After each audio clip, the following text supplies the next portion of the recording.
Ever consider hitchhiking? Don't. I'm Aiden Mattis, and welcome back to the Lore Lodge.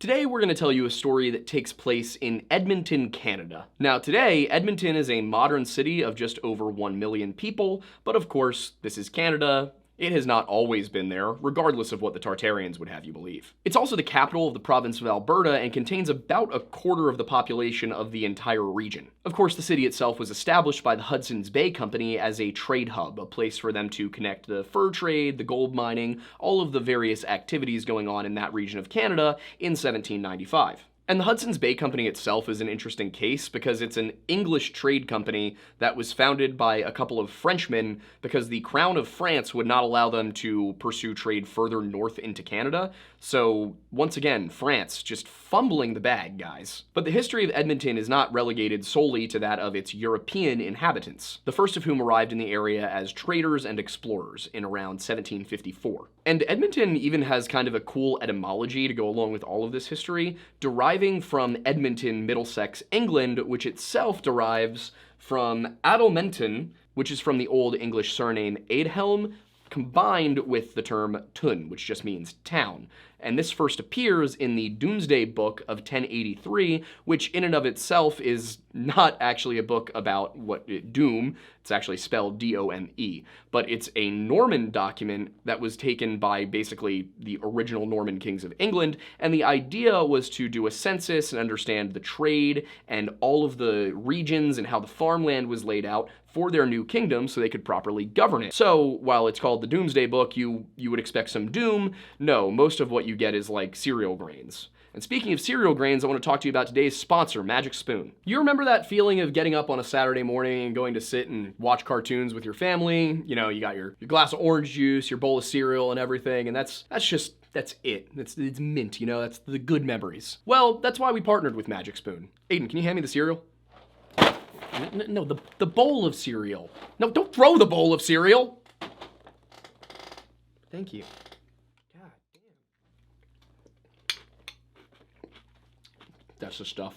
Magic Spoon is cereal reinvented, with the same great flavor you remember, but with grown-up ingredients. Now, if you're like me, you might get bored of one specific flavor pretty quickly, and the good news is there's a variety pack you can order, so that never happens. And the variety pack comes in 4 delicious flavors, which are fruity, frosted, cocoa, and peanut butter. Personally, right now, I'm really into the frosted. And the thing about cereal that you might remember growing up is that it was really sugary and full of grains, but that's not quite how Magic Spoon does it. They fit a variety of different lifestyles, including keto, gluten-free, and high protein. In every serving, you get 13 to 14 grams of protein, 0 grams of sugar, and 4 to 5 net grams of carbs. And on top of all of that, it's 140 calories per serving. One of the things that I really missed from growing up was the ability to just eat whatever I wanted, because as an adult, you really don't have that freedom, but Magic Spoons really brought that aspect of childhood back, which is fun. Click the link below to grab a variety pack and try it today, and be sure to use the promo code LORELODGE to get $5 off any order. Or go to magicspoon.com/LoreLodge. And Magic Spoon is so confident in their product, it's backed up with a 100% happiness guarantee.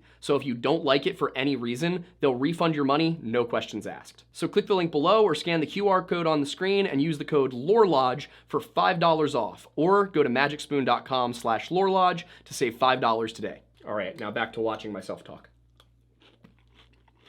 But before the Hudson's Bay Company got there and turned this into a city, it was still land, and there were still people there. It was home at varying points to a number of different tribes, including but not necessarily limited to the Blackfoot, the Sioux, the Tsuut'ina, the Ojibwe, the Chippewayan, and the Cree tribes. And as far as this story goes, the Cree are the most relevant of that group. Originally, the Cree came from the same stock and homeland as people like the Ojibwe. However, their language shows us that they likely split from that group before the Anishinaabe languages actually developed on their own, so they speak a different form, a different dialect of what would have been Proto-Algonquin. Additionally, they seem to have migrated west over time rather than as one wholesale group of people saying, hey, we're getting up and moving elsewhere. As they moved into northwest Alberta, they formed a group called the Woodland Cree, and this specific cultural group spread from about Alberta all the way east to Hudson Bay. They were a settled people living typically in birch bark or fir wigwams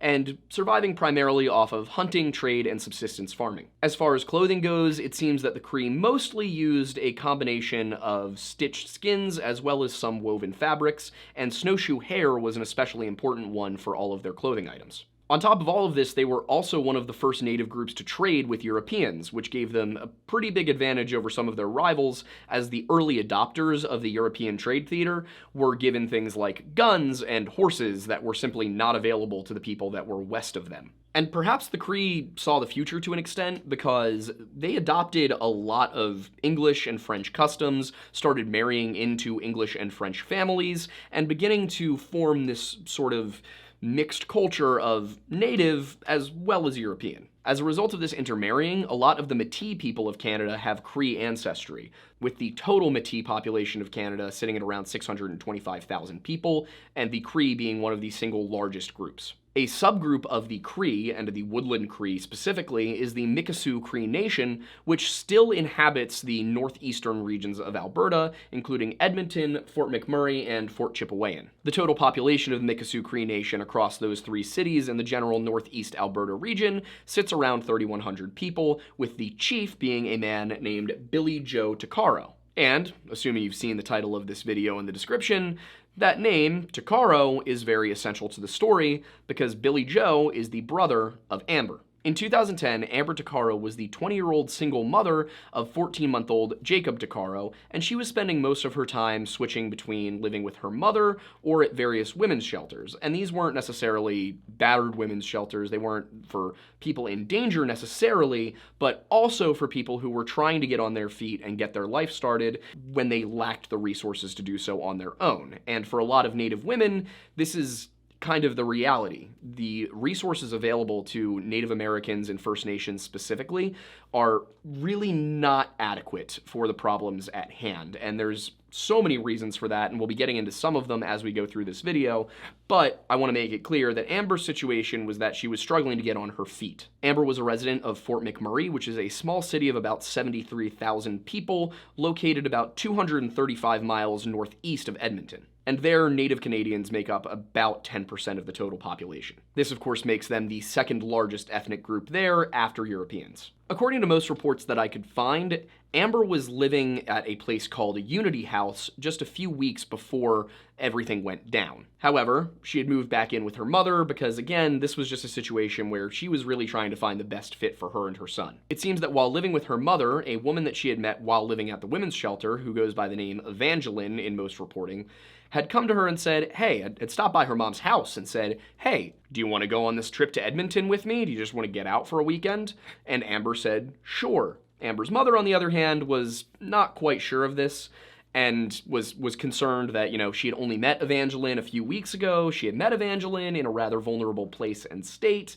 and she had a young son. Is this really a great idea? It's dangerous to go all the way there. What if something happens? Your First Nations, there are any number of things that could go wrong here. And I should say at this point in the video that I think I've identified who Evangeline is, but as I've been unable to find official sources to confirm it, I'm going to refrain from giving a last name. Amber really wanted to go, so her mother, Vivian, who goes by the nickname Tootsie, was insistent that, leave Jacob with me. At least leave your son with me so that I can take care of him. Thing was, Amber was really attached to her son, as mothers should be, and did not want to leave him at home. So she told her mother, no, it's fine, I would rather be with him, I'll just be gone 2 sleeps. And 2 sleeps were the exact words she used here. Now, according to some of the closest sources that I could find, it seems that Amber and Evangeline decided to go to Edmonton because they wanted to go shopping. Edmonton has a rather large mall, and that is something that simply did not exist in Fort McMurray, which was kind of isolated up in the northeast in a rural area of Canada. According to the television program Still a Mystery, who interviewed some people who were close to the case,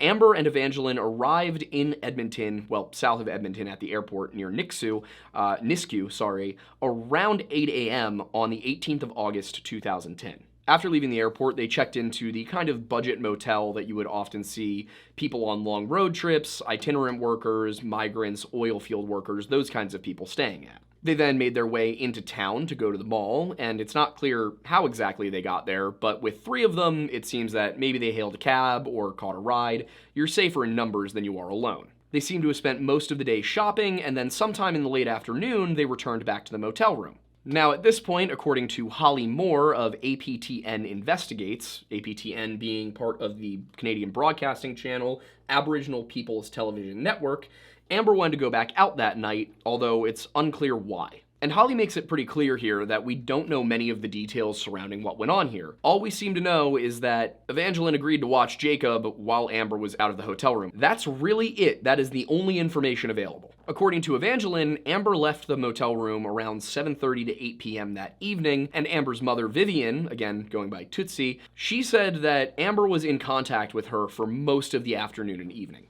But then, sometime around 8 p.m., Amber stopped responding to her mother's calls and texts, prompting Tootsie to reach out to Evangeline and say, hey, do you know where my daughter is? Is she okay? Can you have her talk to me? She texted her. At this point, Evangeline tells Tootsie that Amber and Jacob are asleep, in bed, in the motel room. Tootsie then asks Evangeline, when Amber wakes up, can you have her call me immediately or text me, just let me know she's okay. Now, I want to be clear that implies that Amber did not mention to her mother that she planned on going out into Edmonton alone that night. Now, granted, Amber was 20 years old, she was an adult, she didn't need to tell her mother that she was going out to Edmonton that night. But it's weird, given how much contact they were in prior, that Amber decided not to tell her mother about this. And then the next morning, August 19th, 2010, Evangeline texted Tootsie a message, and it simply said, Jacob's grandma? Tootsie at this point sensed that something was off, and she decided that the best thing to do was just call and clear things up immediately. So she did, and Evangeline told Tootsie that Amber had just in the middle of the night gotten up, left the motel room, and left Jacob with her, and had said nothing about it. And Tootsie said that for Amber to do that would be extremely out of character. That is not something Amber would do. She was adamant, so she did the only thing that she could do at that moment, which was to immediately call the police in Edmonton. And the police said something that they have a tendency to say when young adults go missing, which is, she's probably just out partying, don't worry about it. Tootsie pushed the issue, she wasn't convinced, she was like, no, my daughter is not just out partying, something's wrong, this doesn't add up, I need you to look for her. The Royal Canadian Mounted Police said you need to wait 24 hours, which has been a meme for a long time. The whole idea of it's this trope in television. You go, oh my God, my son's missing. Oh, well, you need to wait 24 hours, ma'am. That is not a law in the United States. Apparently it is a law in Canada. Or at the very least, there's no law saying that the police actually have to investigate immediately. In the United States, we have those laws. We've talked about them at length in several videos, including in our video on the disappearance of Brandon Swanson, which got us Brandon's Law, which became the blueprint for the entire country. No matter what, if somebody is reported missing, you must investigate. Apparently, the Royal Canadian Mounted Police do not have that. Immediately, Amber's family decided that they felt like there could be racial bias at play here, and it might be that the RCMP just wasn't interested in investigating the case of a missing Indigenous woman. And that is completely fair, and we'll get to why later in the video. Not because it has to do with specifically stuff that happened in this video, it kind of does, but because the RCMP does not investigate missing and murdered Indigenous women's cases nearly to the extent that it focuses on white people. And yes, we have that problem here in the United States too, and again, we're gonna get to all the statistics. Don't you worry about it. Or at least worry about it, but don't worry about us not getting the statistics. So, Amber disappears on the 18th, reported missing on the 19th. The Royal Canadian Mounted Police finally opened an investigation on the 20th. None of Amber's friends and family had heard from her in 2 days since she went missing that night. And while the police basically said, all right, well, she's on the missing persons list, aren't you happy now? Amber's family went out and held walks in Edmonton all week in the first week that she was missing, hoping to raise awareness for her missing persons case.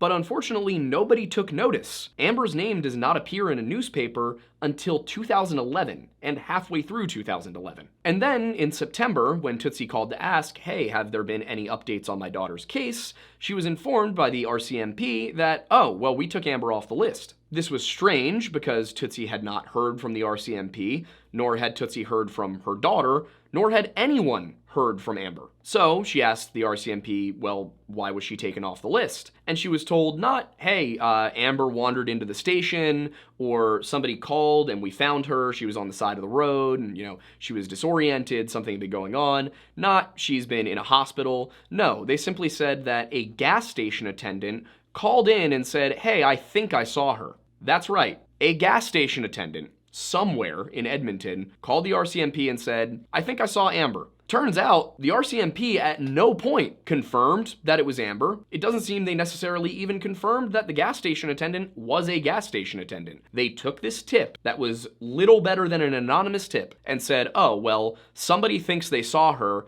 at a gas station. She must be safe. Take her off the list, guys. Success. Now, Tootsie, being a devoted and pretty intuitive mother, realized, yeah, no, she hasn't been found, and lobbied to get her put back on the list. And to do a quick personal aside here, I don't think the RCMP ever looked for Amber.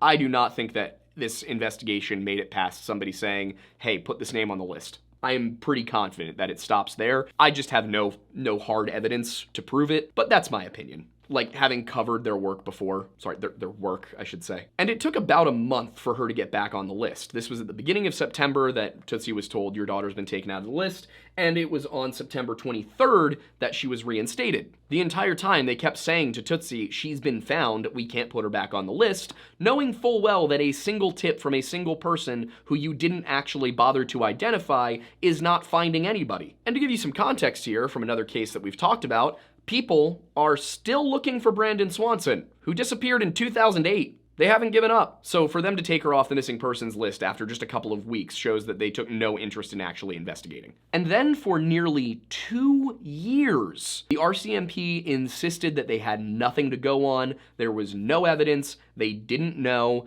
Nobody had seen Amber. They interviewed everybody. The case closed. Nobody could find Amber. Now, as far as the publicly available records go, I could not find evidence that they ever interviewed Evangeline. There's a report that has a couple of redacted names, one of which appears to be probably Evangeline's name, but obviously it's redacted, I can't say for sure. It's just based on the context in the report, and we'll get to the report. But based on the context, it seems that it is possible, it's for certain that they repeatedly failed to interview Evangeline in a timely manner. It's possible they never interviewed Evangeline at all. So basically the opinion of the RCMP was, it seems like she just kind of ran away. But the problem with that is that the entire time, and I mean literally the entire time, like before anyone knew Amber was missing, they had evidence of what happened to Amber. On the very night she disappeared, she called her brother, who at the time was in jail. Now what does that mean? Well, in 2010, Alberta had just started having all outgoing and incoming calls to prisoners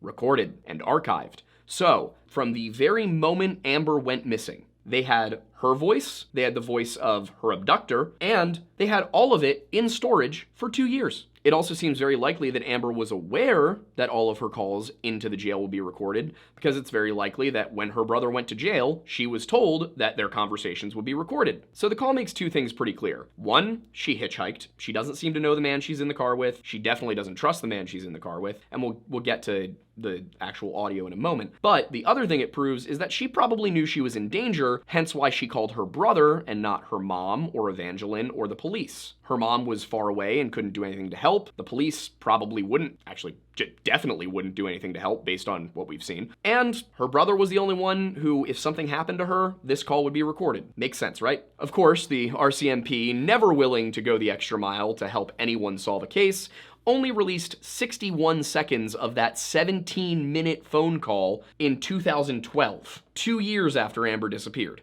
I will say reporting from the time suggests that she was actually receiving the call, but all of the context suggests that the reporters got it wrong, and let's be real, journalists aren't always the best at their jobs. It just seems really, really coincidental that the second she got into this car, her brother called her. Now what we're going to do right here is we're going to play that audio for you in its entirety, but I want to warn you, it is pretty dark, it is a little distressing. Listen at your own risk. We will make sure that there is a timestamp for you to skip it in case you would like to. Where are we by? We're just heading south of Beaumont, or north of Beaumont. We're heading north of Beaumont. Yo, where are we going? Just No, this is a... Are you f***ing kidding me? You better not be taking me anywhere I don't want to go. I want to go into the city. Jeez. Yo, we're not going in the city, are we? No, we're not. Yes. Then where the f*** are these roads going to? 50th Street. 50th Street. Are you sure? Absolutely. Yo, where are we going?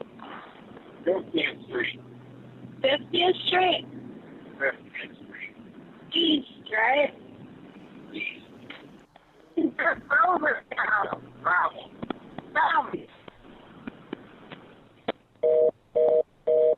Now that you've heard the call, I do want to say that if Amber is the one who initiated it, she was probably well aware of something known as the Highway of Tears. Now, the Highway of Tears technically runs along Highway 16 in Canada, and that would be from Prince George, British Columbia to Prince Rupert, British Columbia.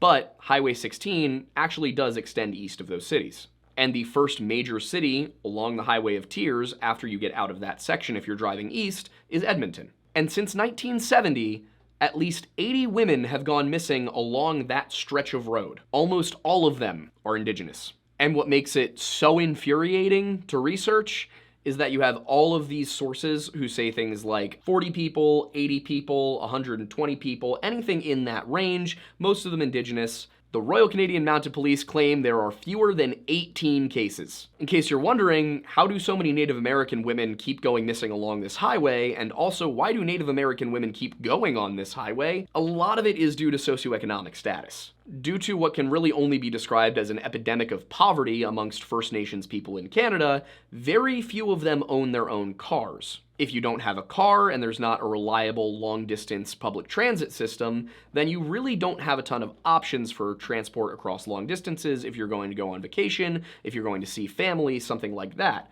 So the reality for a lot of Canadian Indigenous women is that they have to hitchhike to get long distances. So the prevalence of hitchhiking due to the necessity caused by their socioeconomic conditions has really exacerbated this problem. It makes it so easy for somebody who wants to harm someone to just pick somebody up on the road. You just have to drive along a stretch of highway and you're almost certain to find someone. So if Amber felt uncomfortable or unsafe, and honestly, Amber probably just thought, you know what, I should call somebody once I'm in the car. This is not an odd thing. I have female friends of mine call all the time, and suddenly, out of nowhere, I'm their boyfriend for a moment because they're at a gas station or they're at a bus station. They're just in a place where they need to be on the phone with a male so that someone else in the area knows they're on the phone with a male. Probably what Amber was doing. So with that said, I want to actually get to analyzing the audio there. If you listen to it, there are clearly several cuts. It is not just straight phone recorded audio. There's a few spots where whoever was editing it for release definitely made some cuts. Those probably include time jumps. It might be that there was nothing said in between those cuts. It may also be that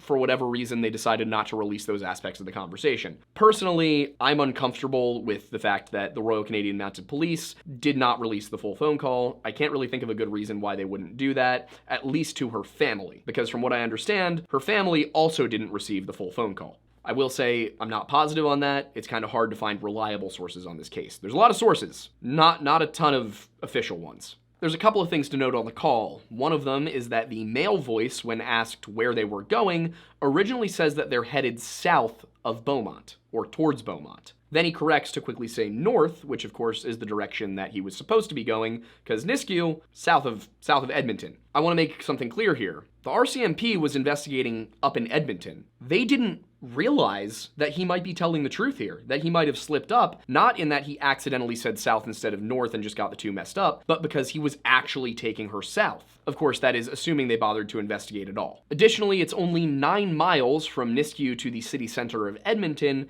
so it would have been clear within minutes if they were going the right direction or not. I also want to point out that this is after 8 p.m. in Canada, but before sunset in Canada, because it's August and they are very far to the north. So we're talking broad daylight here. In fact, I looked up the actual sunset time and it was like 8:53 p.m. In my opinion, this is why in the first clip of the audio, she says, "Where are we by?" And she's pretty calm, she's just asking a question. And then it eventually turns to a little bit of a more desperate sounding like, "Yo, where are we going?" She also was pretty obviously aware that they were not going the direction she expected to be going because she asks the question, where are these roads even going to? When she asks, yo, where are we going? She argues for a minute and then eventually accepts the answer, we're going to 50th Street, and she confirms east, and he says, yeah, east. So I looked. One route goes east from Nisku towards Beaumont, and then when you hit Beaumont, you swing north on 50th Street. 50th Street, of course, in this situation, in this case, is a highway. But here's the thing, 50th Street, once it hits Edmonton, runs through primarily residential and industrial neighborhoods. There's a few like shopping center style things, but we're talking about like convenience stores, a Dick's Sporting Goods kind of thing.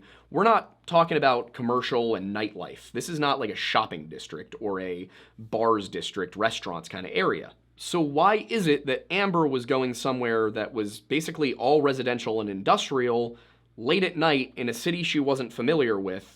Like, what was the intention here? Why was she going to Edmonton? And Beaumont, for its part, is basically just a large housing development with a few, like, fast food restaurants and convenience stores in it. Then, after the conversation about heading east, there's a pretty choppy little clip that kind of sounds like they were in an area with bad cell reception, where you just hear Amber kind of garbledly saying, over, now, and then that's probably the road's over now, but it's unclear. And then that's followed by the man saying gravel, and her seeming to respond gravel. And what struck me about this was that listening to that segment of audio, and I don't want to make any assumptions, I don't want to say that I'm necessarily correct about this, but she almost sounds intoxicated. And she hadn't sounded intoxicated just minutes ago on the audio. If I am hearing what I'm hearing, what happened to make her suddenly sound like a little loopy? But what we can glean from gravel and the road's over now is that it seems like they probably turned off of a normal asphalt paved road onto either a service road or a private farm road. And considering the area is full of farms, these are very likely options. And then at that point, the call just ends. So there's not a ton of information that we can actually glean from the call other than the fact that the call existed, the Canadian Mounted Police had the call for 2 years and decided not to follow up on it at all, and that's about where it gets us. So why even release the call to the public in the first place? Well, it's because it was literally the only evidence they seemed to have, and also they hoped that maybe someone would come forward who recognized that voice on the phone. And 3 women did come forward, and they claimed that it was a guy named Pat Carson. Pat Carson owns a ranch in Alberta, but it's up in Onaway, Alberta, which is to the northwest of Edmonton. And this all happened down to the southeast of Edmonton. So the RCMP says that they cleared him, that they checked, that he had an alibi or something like that.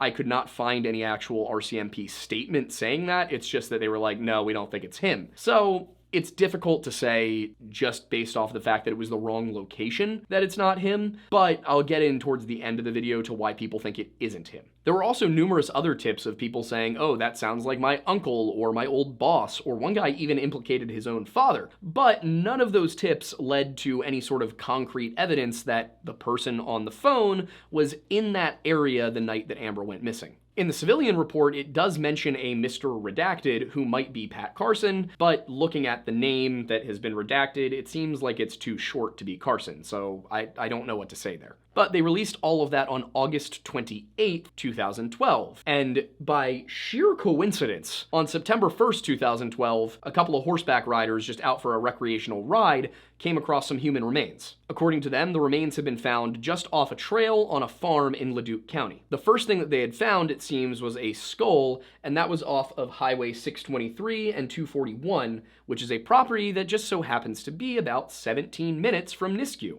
In my opinion, this is probably the plot of land that contains Ord Lake, because that's the one that makes the most sense. There should be a map on the screen right now. If there's not, I have to fire somebody, so it's okay. Now, it could also be one of the properties that sits along Route 241, which in the area is actually a gravel road, but I didn't see any trails when I looked at Google Maps. So, once again, let's make some things clear here. This property is about 12 kilometers or 7.5 miles from the motel they stayed at in Nisku. The phone call lasted exactly 17 minutes and comes to an end when they get to a gravel road, which implies that Amber made that phone call herself. It was not an incoming call. It implies that she started the call the moment she got in that car. So once again, not sure why the reporting says that it seems like he called her, but it very much seems like Amber recognized that this could be dangerous and decided to make a phone call as a result. And again, the Royal Canadian Mounted Police had the record of this phone call for a full 2 years before releasing it. And then once again, according to Holly Moore of the Aboriginal People's Television Network, this was about 15 minutes walk onto the farm, onto the property,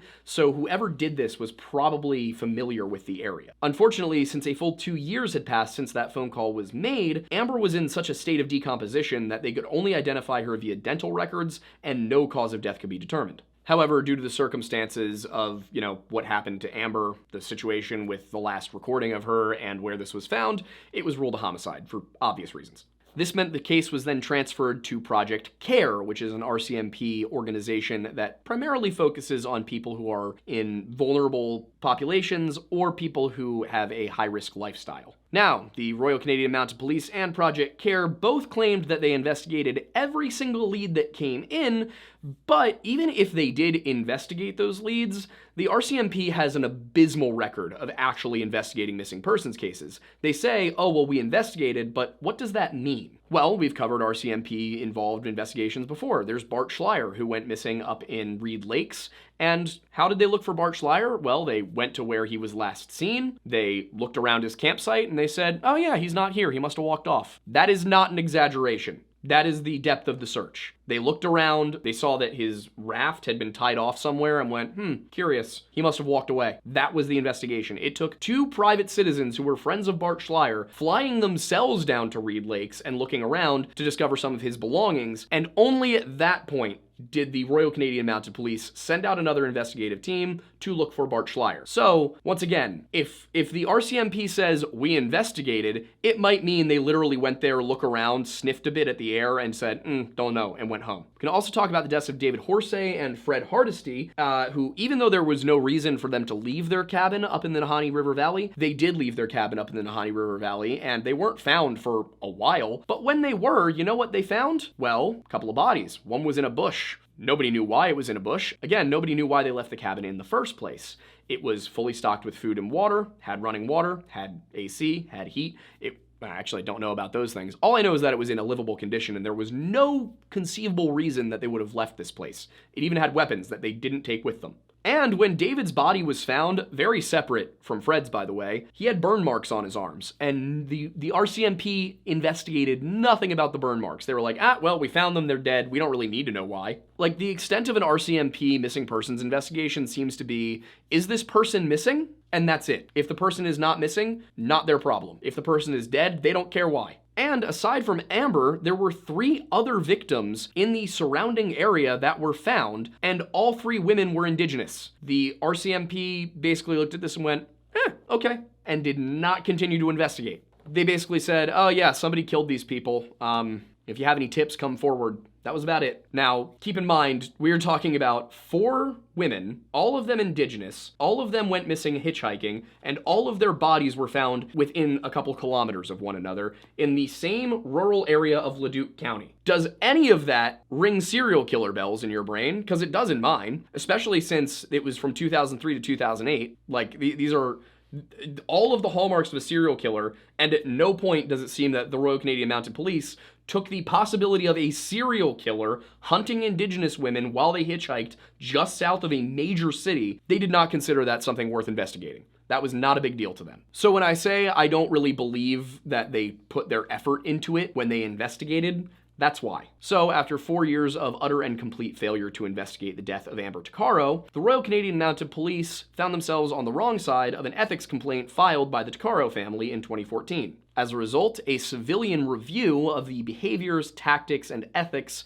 of the Royal Canadian Mounted Police report and their investigation as a whole, that was all called into question. There were 24 total findings and 17 recommendations. I'll be going over all of the findings and the relevant recommendations. The first finding was that Constable Redacted was not involved in removing Amber from the missing persons list in September of 2010. So part of this report seems to be, okay, well, who was actually at fault for what? Number 2 is that Constable Redacted did not properly investigate the veracity of the gas station tip and did not take steps to ascertain Amber was actually safe, which just is a huge no-no. Constable Redacted spoke with a supervisor before removing Amber from the list. This is a different constable, it seems. Also, this means that somebody even higher up, like this this was something that was checked. This was not one individual going, oh, okay, I got a call, I'll take them off the list. They cleared this with somebody. Somebody higher up at the RCMP told somebody lower down, yeah, it's okay that you don't actually have confirmation of anything regarding this story. You can take her off the list. 4, it was unreasonable for Constable Redacted to delay reinstating Amber on the list. So what we're finding now is that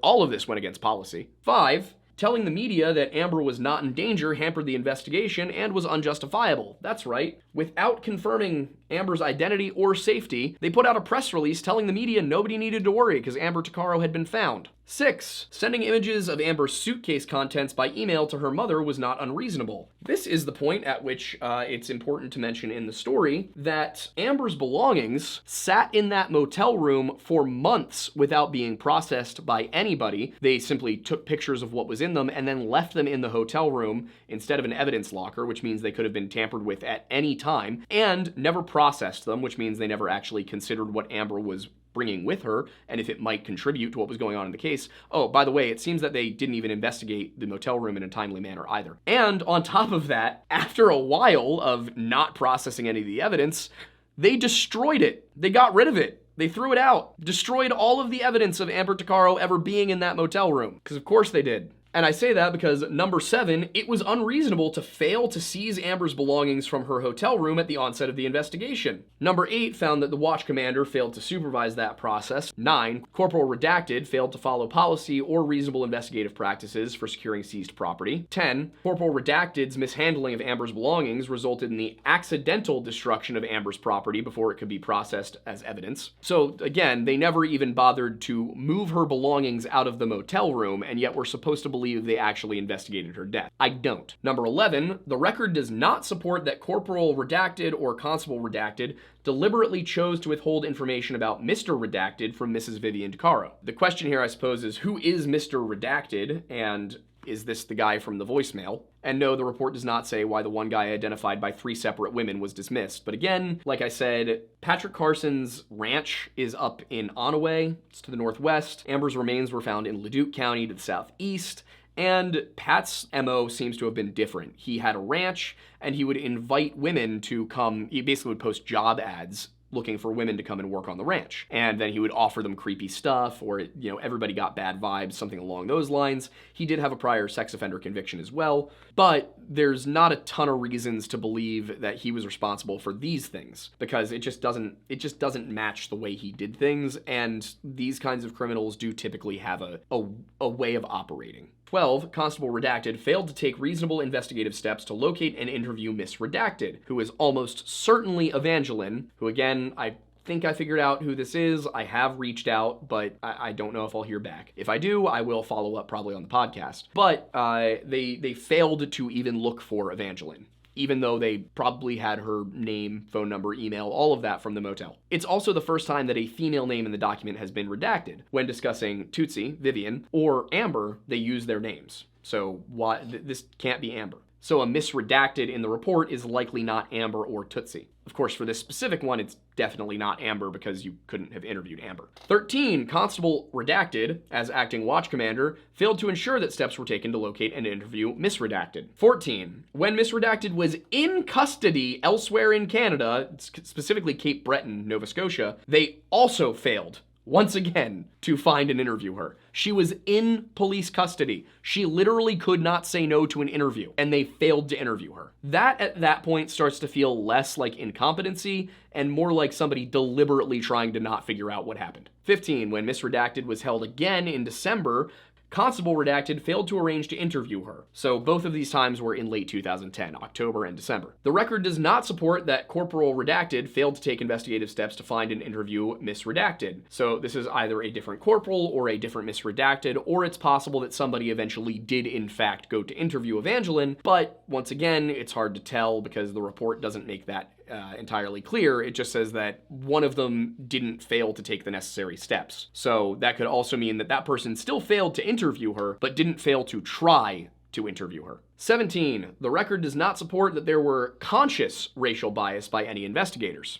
18, Constable Redacted 2, Corporal Redacted, and Leduc Senior Detachment Command failed to reasonably assess the heightened risk posed by Miss Redacted's lifestyle. Again, most likely Evangeline because it was redacted, but if this is Amber being redacted for some reason, what does it mean by high-risk lifestyle? That's never made clear. Some people have suggested that they were in Edmonton not to shop, but for prostitution reasons. This is a little supported by the fact that Amber was headed to a residential area that night, but she also could have met somebody and thought she was going on a legitimate date. There were a number of possibilities here, and I don't want to assume with almost no evidence that she was involved in something like prostitution. Also, if that's why she was going to Edmonton, it doesn't make sense to bring her son. So I'm thinking that the high-risk lifestyle either applies to the fact that these women were hitchhiking to get around, or it's talking about Evangeline, who may have been involved with drugs or prostitution or something else. Number 19, also no unconscious racial bias, but not sure I buy it. 20, investigators failed to comply with investigative procedures prescribed by policy. 21, command failed to reasonably monitor the case, which says to me that they weren't looking. Like that sounds like legal speak for you guys didn't do your jobs, you guys didn't investigate, because that's all that monitoring the case could mean, was that they actually were accepting tips. 22, command failed to ensure that Miss Redacted's missing persons case was thorough and properly supervised. So this is the point of the document where I started wondering if they were now redacting Amber's name as well, because this sounds like they're talking about Amber's case, it doesn't make sense for that one to be Evangeline. But either way, if they actually said what the lifestyle was, that might be a clue. Number 23, Leduc Command failed to ensure that members were familiar with missing persons policy directives. So Leduc Command didn't train its officers on how to handle a missing persons case, is what we're being told here. A lot of this to me sounds like the RCMP basically going, yeah, we just missed it, I don't recall. This sounds like them trying to avoid implicating themselves. And number 24, the investigation was wholly inadequate, which, understatement of the century. The upsetting thing about all of this is that it's not out of the ordinary. Both in Canada and the United States, the missing and murdered Indigenous women phenomenon is a legitimate and under-recognized problem. And in doing this video, I thought about centering this section on Canada, but the fact of the matter is that 75% of our audience is American, from the United States of America, and so we can actually affect policy here at home, and then the hope is that if America does something about it, Canada will follow suit. However, if you are Canadian, recognize that a lot of what I'm about to talk about very much is mirrored in your country. And if you are capable of voting, then that means you are capable of doing something about it. So, as I said, MMIW is a term that means missing and murdered Indigenous women, and it applies to an epidemic of people who are suffering from violence within that group. And you might be wondering, well, what do you mean there's an epidemic of violence? How is this different from people who are being attacked or kidnapped in urban or rural or suburban areas who aren't Native American? Well, the crime statistics indicate that this is a bit more of a problem for Indigenous people. What I mean by that is, compared to white women, Native American women are 20% more likely to experience violence. And a lot of people have suggested, well, this is a problem within their own community, but it's not, because 97% of victims report that they were attacked by a non-native. That's not to say that natives are never involved, because native men are implicated in about 35% of cases. What this means is that almost all Native American women who are victims of violence are victimized by non-natives. It doesn't clarify whether this is white, Hispanic, black. It doesn't say, it just says native versus non-native. But again, 97%, that's almost all Native American women who report experiencing violence are victimized by somebody who is non-native, and also 35% of them are also victimized by somebody who is native. Of victims, 41% of females are physically injured. And if you're wondering, all right, well, how's the government addressing this?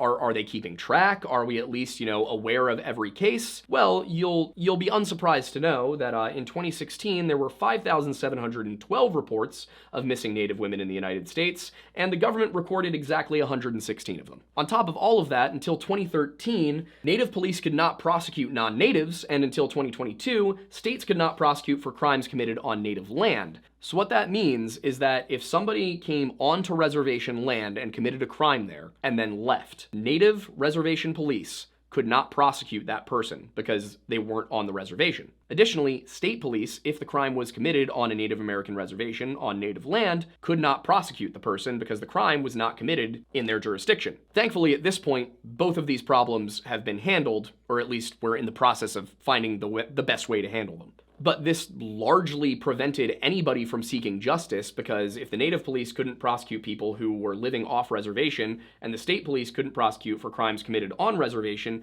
there was literally nobody who could actually handle these crimes except maybe the federal government. But the thing is, a lot of crimes are not crimes at the federal level. In order to be handled by the feds, they have to go across state borders, not just a state border into a reservation. So there had to be some sort of crossover between the federal agency and the Native American reservation in order for the government to do anything about it. But like I said, steps have been taken in the US to handle that problem. And as far as federal involvement goes, in 2019, the Trump administration founded the Presidential Task Force on Missing and Murdered American Indians and Alaska Natives. So now the federal government also has a task force. This has, of course, been continued under President Biden. So this is a great example of bipartisanship, and we should encourage it. As well as all that, the kind of rise of the social media influencer, not just as somebody who's like a Kim Kardashian, but people like us, for an example, Mr. Ballin, Wendigoon, people who talk about this kind of thing, have started to raise awareness as well. And for once, Hollywood did the right thing and made a movie about it. So there's actually a movie called Wind River, which gives you a very visceral, fictionalized of course, but a very visceral glimpse into how these problems all compound onto one another.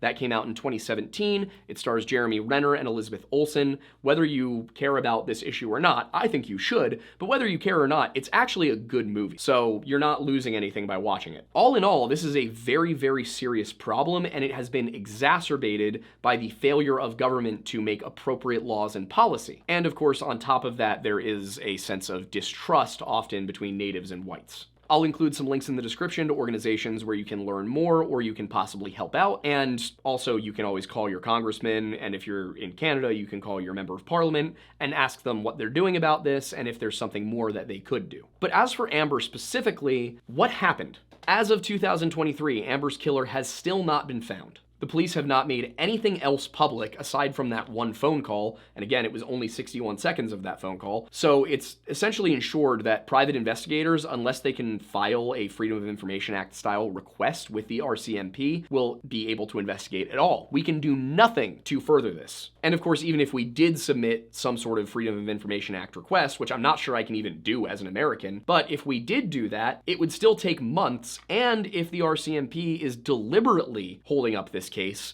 then we're probably never going to get it at all. Or if we do, it'll be useless. It appears that they failed entirely to interview Evangeline in a timely manner, if they interviewed her at all, and that is despite her being in custody at least twice the same year Amber died. They also never processed and then destroyed all of Amber's belongings without even asking the family if they would like to keep anything as a keepsake. And they also did not compensate the family for destroyed possessions. And mixed into the recommendations from the civilian report alongside all of the, hey, you guys should probably retrain your entire staff, were implications of a few things. One of them, Royal Canadian Mounted Police officers were not at the time required to use the National Royal Canadian Mounted Police Missing Persons Intake Form. So, if somebody was reported missing, they did not have to report it to the national database. Royal Canadian Mounted Police officers were not required to confirm that a found person matched the physical description of a missing person. So, policy was, it's okay to just take the phone call at face value, which is wild to me. One recommendation implies that the Royal Canadian Mounted Police did not have any protocol for dealing with Native communities. It's also implied that the RCMP does not properly train for missing persons cases and basically just has a handbook. And of course, several of those recommendations were about actually following existing policy, proving that not only was policy inadequate, but also enforcement. So these are the facts. The last identified person to see Amber alive was not interviewed in a timely manner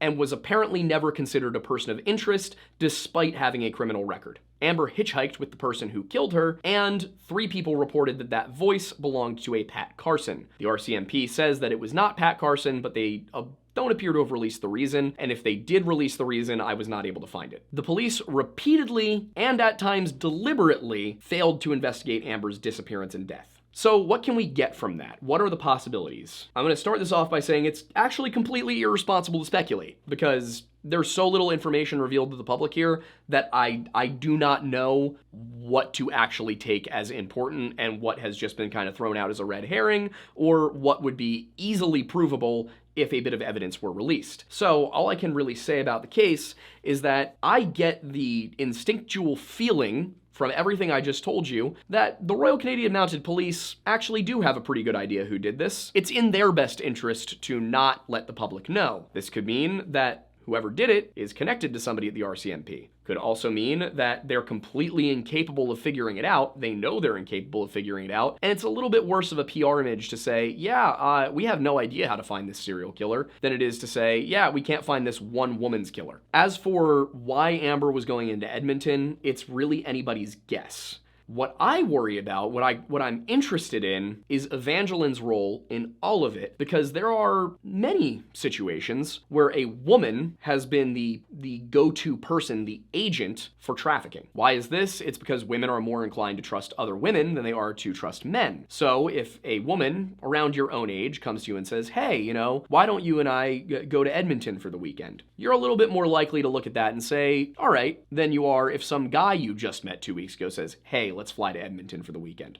We also know that the person who found victims for Jeffrey Epstein was Ghislaine Maxwell, a woman. If you've seen the recently released movie Sound of Freedom, once again, one of the people involved in trafficking children and women is a woman. It's actually a pretty well-known tactic used by traffickers to get people to do things, because they know that a man is less trustworthy than a woman for women. But like I said, I have an almost complete lack of evidence regarding anything that happened in this case, so I'm not gonna this is also part of the reason that I didn't include Evangeline's last name, is because I am putting out the possibility that she sold Amber. Now, this could be as simple as somebody approaching her and saying, hey, if you can bring me victims, I'll pay you. It does not need to go further than that. If this Evangeline is the Evangeline that it seems to be, that arrest record suggests some things, because it also suggests things like theft and assault.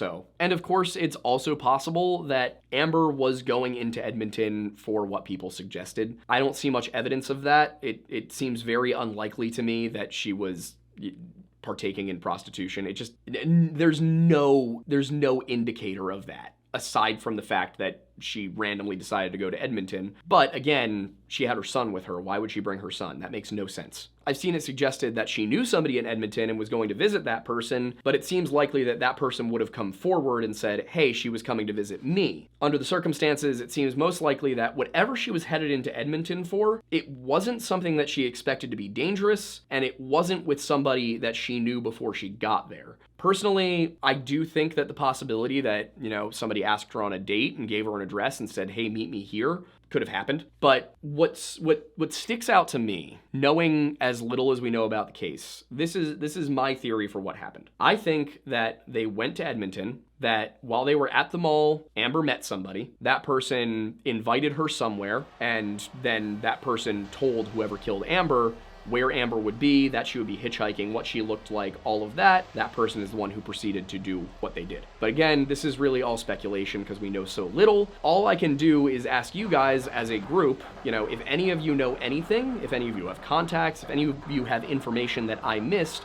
please let us know in the comments. We will take it into account, and we can then address it on the podcast or bring it up in future videos. And we can also, of course, we have a ton of you on Discord and mailing lists and all of that, so we can always just talk there.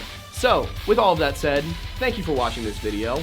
Obviously, you're here on the Lore Lodge channel, but you know that you can support us elsewhere on Patreon for just $1 a month, or by subscribing here on YouTube.